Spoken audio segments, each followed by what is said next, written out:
అందరికీ నమస్కారం అండి. ఈరోజు కథ. ప్రతిరోజు ఉదయం లేచిన వెంటనే అద్దంలో తన మొహం చూసుకోవడం అనన్యకు అలవాటు. ఎప్పటిలాగే ఆ రోజు యథాలాపంగా అద్దంలో తన మొహం చూసుకుంది. అంతే, ఆమె ఒక్కసారిగా అదిరిపడింది. తన కళ్ళ ముందు పెద్ద విస్ఫోటనం సంభవించినట్టు గట్టిగా గావుకేక పెట్టింది. అద్దంలో కనిపించిన దృశ్యం ఆమెను ఎంతగానో కలవరానికి గురిచేసింది. తన అద్దంలో చూసింది యథార్థమేనా అని అనుమానం వచ్చి ఆ అద్దానికి దగ్గరగా వెళ్ళి తన ముఖాన్ని తేరిపారా చూసుకుంది. అక్కడ తన సుకుమారమైన చర్మాన్ని సున్నితంగా చేతితో తడిమి చూసుకుంది. అవును, తను చూస్తోంది జీర్ణించుకోలేని పచ్చి చేదు నిజం అని కరాఖండిగా నిర్ధారించుకుంది. అది తన చెంపపైన కందిగించంత మచ్చ. అది తెల్లగా పారిపోయి ఉంది. ఆమె అందంపై చెక్కిలిపై ఆ మచ్చ చాలా వికృతంగా కనిపిస్తోంది. అనన్య అద్దంలో ఇంకోసారి తన మొహాన్ని చూసుకోవడానికి ఎంతగానో భయపడింది. ఆమె మనసంతా ఒక్కసారిగా కొండంత పెను భారంతో బరువెక్కిపోయింది. రాత్రికి రాత్రే తన ముఖం మీద ఆ మచ్చ ఎలా చోటు చేసుకుందో ఎంత ఆలోచించి బుర్ర బద్దలు కొట్టుకున్నా కారణం అంతుబట్టలేదు. ఉన్నపళంగా ఆమె హృదయమంతా వేదనా భారంతో కాకా వికలమైపోయింది. పాలరాతిలో నున్నగా ఉండి ఏ చిన్న మొటిమ కూడా లేని తన అందమైన ముఖం మీద ఆ మచ్చ చోటు కల్పించుకోవడం ఆమె హృదయంలో బడబాగ్నులే బద్దలయ్యాయి. తను గొప్ప అందగత్తెనని తన నమ్మకం కాస్త దెబ్బతింటున్నందుకు వర్ణనాతీతమైన వెలితి ఆమెను అంతులేని నిర్వేదనకు గురిచేసింది. అంతే, అనన్య హదరబాదరాగా తయారై ఒక భయంకరమైన అనకొండ అమాంతంగా మింగేయడానికి తరుముతున్నట్లుగా 10 నిమిషాల్లో తను అప్పుడప్పుడు వెళ్ళే బ్యూటీ పార్లర్ ముందు ప్రత్యక్షమైంది. ఆ పార్లర్ లేడీ బ్యూటీషియన్ ముందు తన ఆవేదనను వెళ్ళబోసుకుంది. అనన్య చెప్పిందంతా ఓపిగ్గా విన్న ఆ బ్యూటీషియన్ శాంతం అర్థం చేసుకున్నట్లుగా సన్నగా నవ్వింది. అదేమంత ఆందోళన చెందాల్సిన విషయం కాదు అన్నట్లుగా. ఆ మాత్రం దానికి అంతగా చింత చెందాల్సిన అవసరం లేదమ్మా. ఓ ఆయింట్మెంట్ ఇస్తాను, 4 రోజులు వాడి చూడు, అదే తగ్గిపోతుంది అంది ఆ బ్యూటీషియన్ భరోసాతో నిండైన ధైర్యాన్ని ఇస్తున్నట్లుగా. ఆ బ్యూటీషియన్ మాటలు అనన్య మనసును అప్పటికి కాస్త ఉపశమనాన్ని చేకూర్చినా పూర్తిగా కుదుటపరచలేకపోయాయి. అనన్య అంతరంగాన్ని అంతలా కుదిపేస్తూ అంతులేని చికాకును గురి చేస్తున్న ఆ కందిగించంత మచ్చ భయంకరమైన భూతంలా ఎందుకంత కారణభూతమైందో తెలుసుకోవాలంటే ముందు అనన్య గురించి మనకి కాస్త తెలియాలి. అనన్య 20 ఏళ్ల ఓ అందమైన అమ్మాయి. ఆమె ఓ కార్పొరేట్ హోటల్లో ఉద్యోగాన్ని నిర్వహిస్తూ అపార్ట్మెంట్లో అద్దెకు ఉంటుంది. ఆమె కుటుంబం ఆ సిటీకి 60 కిలోమీటర్లకు దూరానున్న ఒక గ్రామంలో నివసిస్తుంది. ఆ కుటుంబానికి ఆధారం అనన్యే. ఆమె ఆ నగరంలోని ప్రముఖ 7 స్టార్ హోటల్లో ఫ్రంట్ ఆఫీస్ రిసెప్షనిస్ట్గా పనిచేస్తుంది.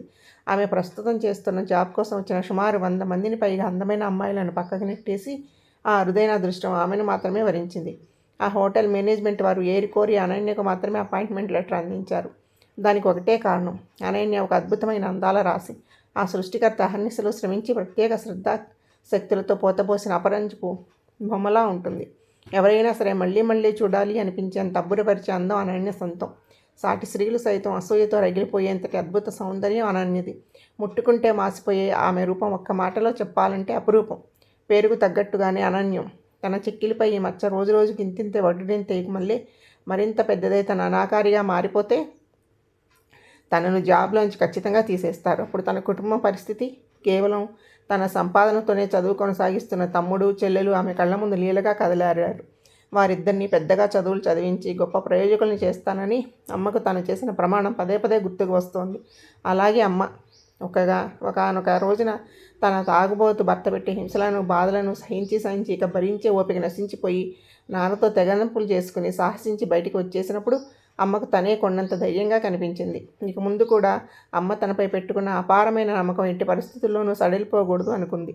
కేవలం తను చదివిన డిగ్రీ చదువుకి అంత మంచి జాబ్ దొరకడం కేవలం తన రూపలావణ్యాలే కారణమని అనన్యకు బాగా తెలుసు.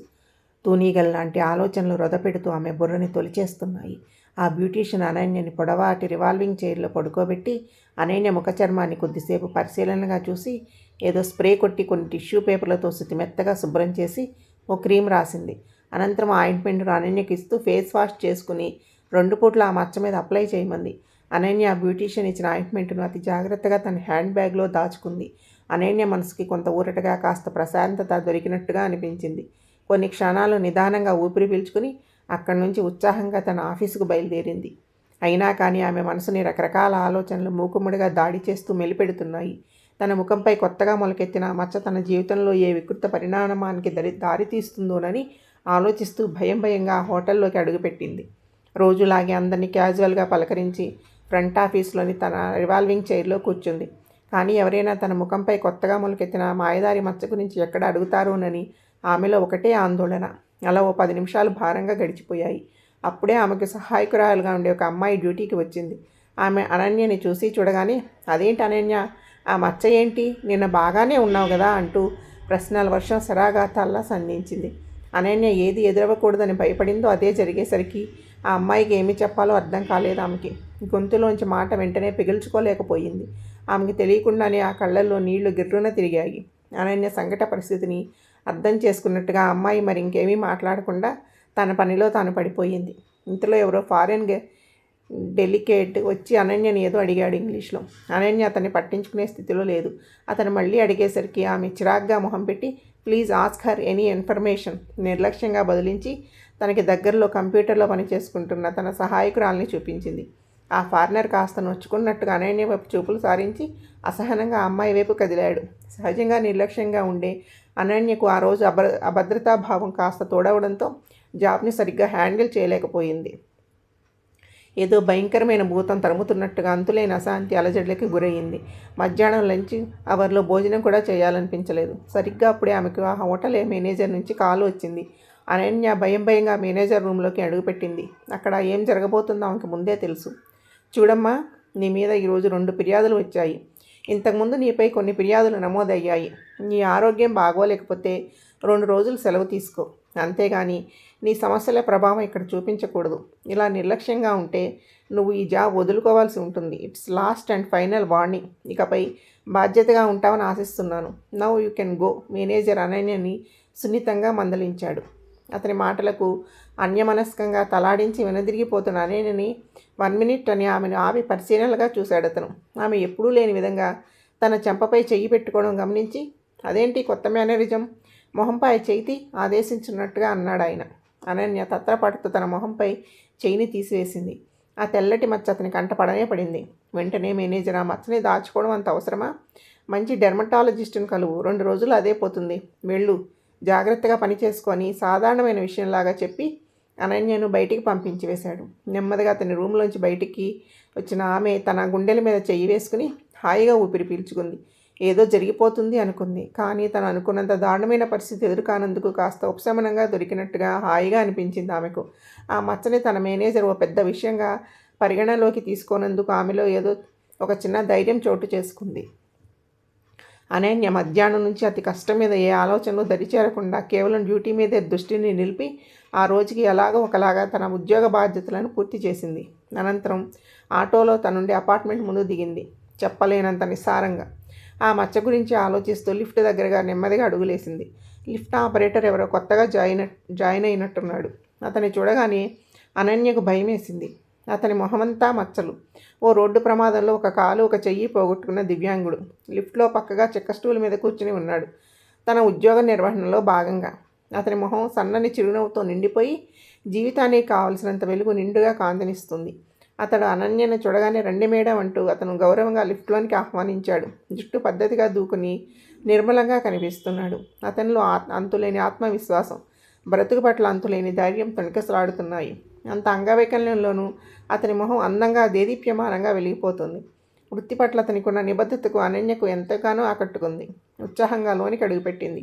అతడు ఆ ఒంటి చేతితోనే లిఫ్ట్ డోర్లు వేశాడు. అతను అనన్య చెప్పిన ఫ్లోర్ నెంబర్ నొక్కాడు. లిఫ్ట్ నెమ్మదిగా పైకి కదిలింది. అనన్య అబ్బరంగా అతన్ని చూస్తూ, మీరు కాలు చెయ్యి లేకపోయినా ఈ ఉద్యోగాన్ని ఎలా చేయగలుగుతున్నారు? ఇంతటి వైకల్యంతో బతుకు కష్టంగా అనిపించడం లేదా? అడిగింది చిన్నపిల్లల, ఆసక్తిని ఆశ్చర్యాన్ని సమ్మిళితం చేస్తూ. అడిగిన మరుక్షణమే అడగకూడని ప్రశ్న అడిగానని, అలా అడిగి అతని మనసును గాయపరుచుంటానని తెలివి తెచ్చుకుని చప్పున నాలుక ఖర్చుకుంది. వెంటనే అసంకల్పితంగా సారీ, ఇలా అడిగానని ఏమీ అనుకోవద్దు అంది కాస్త నొచ్చుకున్న ధోరణిలో. అనన్య మాటలకు అతను చిన్నగా నవ్వేశాడు. ఆ నవ్వులో నిండు పౌర్ణమి నాటి వెన్నెల కాంతి వస్తోంది. ఈ వైకల్యం నా శరీరానికే కానీ బ్రతకాలి అనే నా ఆలోచనకు మనసుకి కాదు కదమ్మా. మీరు నాకు లేని కాలు చెయ్యి గురించి ఆలోచిస్తున్నారు. నాకు మాత్రం నాకున్న ఈ కాలు చెయ్యి మాత్రమే గుర్తుంటాయి. ఇవే నా సంపద.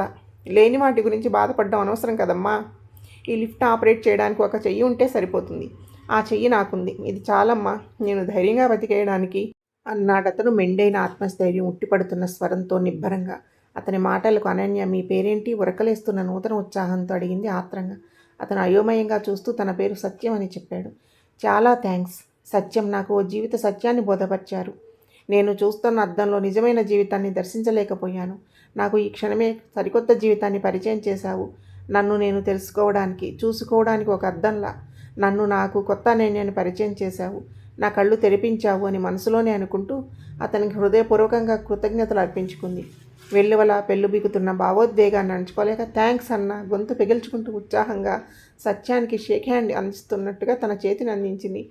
అతను అర్థం కానట్టుగా నిశ్చేష్టగా ఆమెను చూస్తూ అసంకల్పితంగా తన చేతిని ఆమెకు అందించాడు.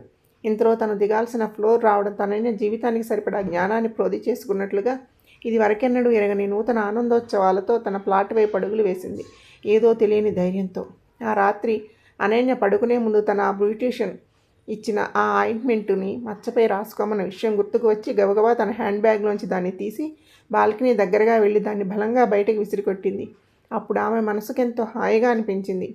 అనన్య ఆ రోజు రాత్రి తన జీవితంలో ఎన్నడూ లేనంత ప్రశాంతంగా నిద్రపోయింది. ఎప్పటిలానే ఉదయాన్నే లేచి యథాలాపంగా అద్దంలో తన మొహం చూసుకుంది. ఆ మచ్చ అలాగే ఉంది. ఎక్కిరిస్తున్నట్లుగా కనిపించింది. ఆ మచ్చని బేఖాతరు చేస్తున్నట్టుగా అద్దంలో తనను తాను అలా చూసుకుని హాయిగా నవ్వుకుంది. మనసున కమ్ముకున్న నైరస్యపు తెరలు నెమ్మదిగా తొలగిపోతున్న అనిర్వచనీయమైన భావన ఆమెలో. ముందు రోజు హృదయంలో గూడు కట్టుకున్న భారాన్నంతటినీ ఎవరో చేత్తో లాగేసినట్టుగా ఆమె మనసు గాల్లో దూదిపించలా తేలిపోతుంది. సక్రమ జీవనానికి బాహ్య సౌందర్యం కన్నా అంతః సౌందర్యం ఎంతటి ఔన్నత్యమైనదో గ్రహించినట్టుగా అనన్య మొహం తేజోవంతంగా వెలిగిపోతోంది. ఇప్పుడు ఆమెకు తన ముఖంపై మొలిచిన చిన్న మచ్చ గురించి ఏకించిత్ ఆలోచన, బాధ ఏ కోసైనా కనిపించడం లేదు. అనన్య సరికొత్త ఉత్సాహంతో తన ఆఫీసులోకి అడుగుపెట్టింది. ఆమె వెళ్ళేసరికి ఎవరో పెద్ద అయిన నైట్ షిఫ్ట్ రిసెప్షనిస్ట్ మీద పెద్దగా అరుస్తున్నాడు. అక్కడ అంతవరకు ఏమి జరిగిందో అర్థం కాకపోయినా ఆ అనన్య అతని దగ్గరికి వెళ్ళి, "we are very sorry sir, పెద్దవారు పెద్ద మనసుతో మమ్మల్ని మన్నించాలి" అంది ప్రాధేయపూర్వకంగా అతని వైపు చూస్తూ. అంతే. ఒక్కసారిగా అనన్య మాటలకు అప్పటి వరకు అంతలా అరిచిన పెద్దయిన మాటలను నోటిలోనే మింగేస్తూ నిశ్శబ్దంగా ఉండిపోయాడు. అనన్య మాటలకు అక్కడున్న స్టాఫ్ అంతా ఆమెను నిర్గంతపోయి చూస్తూ ఉండిపోయారు. ఎందుకంటే ఆమె సారీ చెప్పడం అదే తొలిసారి. ఆ పెద్ద మనిషి అనన్య మాటలకు ఒకసారిగా చల్లబడిపోయాడు. అనన్య అతనికి తలెత్తిన ఇబ్బంది ఏంటో తెలుసుకుని వెంటనే పరిష్కరిస్తామని చల్లని మాటలు చెప్పి అతన్ని పంపించి వేసింది. అప్పుడే అక్కడికి వచ్చిన హోటల్ మేనేజర్ అనన్యను ప్రశంసపూర్వకంగా చూస్తూ చప్పట్లు చరుస్తూ, "keep it up Ananya, you are very nice, you have a bright future" అంటూ ముందుకు వెళ్ళిపోయాడు. సడలిపోని నమ్మకం, అపరిమితమైన ఉత్సాహం, అప్రతిహతమైన అనంతమైన మనోధైర్యం, అన్నింటినీ మించి పరిపూర్ణ వినయ విధేయతలను సంతరించుకున్న అనన్య అందరినీ ఆహ్లాదకరమైన చల్లని చిరునవ్వుతో పలకరిస్తూ, సార్వజనీనమైన ప్రేమను మాటలతో పంచుతూ పలకరిస్తూ చెక్కుచెదరని ఆత్మవిశ్వాసంతో తన విధి నిర్వహణలో మమేకమైపోయింది అనన్య.